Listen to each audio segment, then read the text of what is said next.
ग्राम धौड़ाई के सरपंच सहित ग्रामीणों ने जिला मुख्यालय नारायणपुर कलेक्ट्रेट आकर गांव में अधूरे पड़े सड़कों और नालियों के निर्माण कार्यों को पूरा करवाने के लिए ज्ञापन सौंपा। उस समय पूरे गांव में चल रहे निर्माण कार्य को फर्जी बताया गया था, जिसकी वजह से निर्माण कार्य पूरी तरह बाधित हो गया था।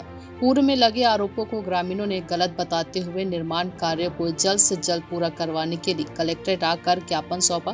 ग्रामीणों ने बताया कि इससे पहले भी ग्रामीणों द्वारा अपनी मांगों को लेकर वे कलेक्टर के जनदर्शन में आकर आवेदन किया गया था, जिसका निवारण आज तक नहीं हो पाया है, जिसकी वजह से ग्रामीणों को परेशानी हो रही है। ग्रामीण गांव में अधूरे पड़े निर्माण कार्य को जल्द पूरा कराना चाहते हैं। नारायणपुर से अलसाब्रीन नाज कुरैशी की रिपोर्ट। पहले जो आरोप लगाया गया है कि वहाँ जो निर्माण हो रहा है वो फर्जी है, उस विषय में आप क्या कहना चाहेंगे? वो निर्माण फर्जी नहीं है मैडम, क्योंकि वो हॉस्पिटल के लिए निकाला गया है, क्योंकि वो कलेक्टर का आदेश था, इसलिए वो तत्कालीन वाला रोड बन रहा है।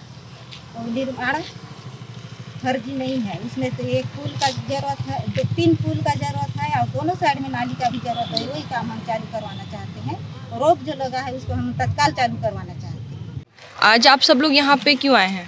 आज हम सब ग्रामवासी इसीलिए आए हैं क्योंकि हमारे गांव में एक मुख्य मार्ग से अस्पताल तक पहुंचने का सड़क बन रहा था, जिस पे किसी कारणवश रोक लग गया। चाहे किसी कारणवश नहीं, किसी हमारे गांव के असामाजिक तत्वों की वजह से काम में रोक लग गया था।